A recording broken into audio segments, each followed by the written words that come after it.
This video tip is part of an extensive series created by the Blue Ram Group for www.freshwatertropicalfishtanks.com and www.tropicalfishaquariumvideos.com to help aquarists understand the unique environment of their aquarium.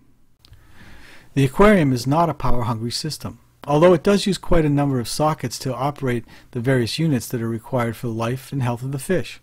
It is quite conservative in its power demands when compared to televisions, computers, and many other electrical or entertainment appliances. These may pull a lot of juice just to keep them operating correctly, but most often they demand just a simple outlet to get the power they need. However, the standard aquarium system usually requires at least 3 outlets. The various functions of the aquarium ecosystem require at least one for each. One for a heater, one at least for the filter, if there is only one being used, and finally a socket for the aquarium lighting. Other accessories such as air pumps for optimum surface agitation may also be used, requiring yet another plug.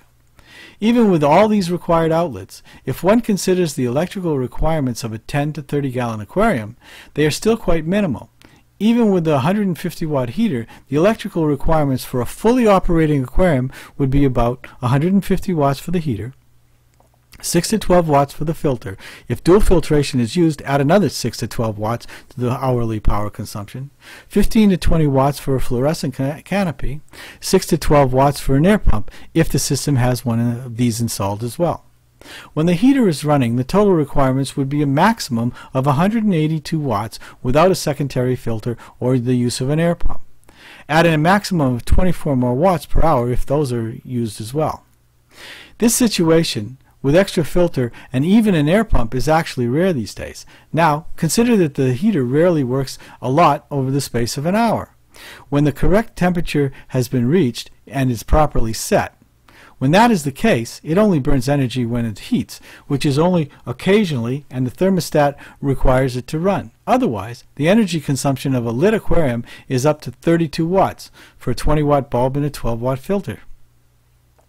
When the tank is dark and the light is turned off for the evening, it might only be using between 6 and 12 watts an hour. Not a lot of energy consumption for the beauty that an aquarium offers the surrounding area. One must consider, however, how the power is delivered to the aquarium. Since the energy required is so minimum, it is not difficult to provide the quantity of power required without stressing the circuits in any way. The real problem is to deliver the power to 3 plugs, since the typical wall socket provides only 2 outlets from the wall. This is easily solved if there are 2 sockets close to the aquarium, but this is rarely the case for modern homes or even businesses. The single wall socket with 2 outlets uses the most common solution, which seems to simply add a multiple socket power bar of some sort.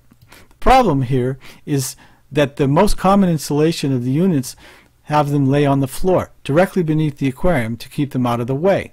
The potential for any water that might escape the aquarium to get into the power bar is quite likely in this installation scenario.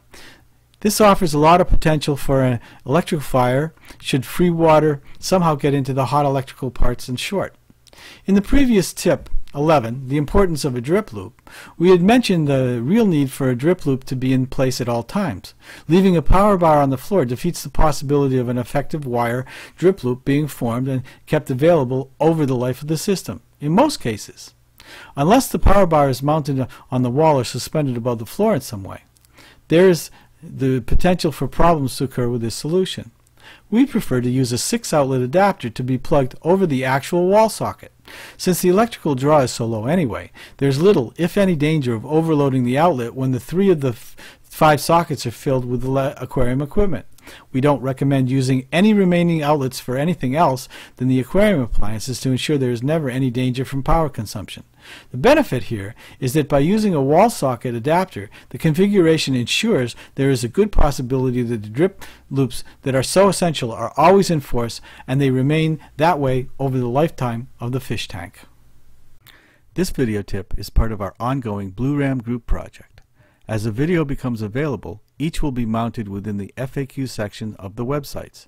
If we haven't answered your personal question quite yet, you can get your particular aquarium-related questions answered for free by our experts by filling out the Ask a Question form at the freshwatertropicalfishtanks.com website. If you want to be notified as soon as each new video is made public, we encourage you to subscribe to our YouTube channel and be the first to know each time a new video is added to the Blue Ram channel at http://www.youtube.com/user/BlueRam86.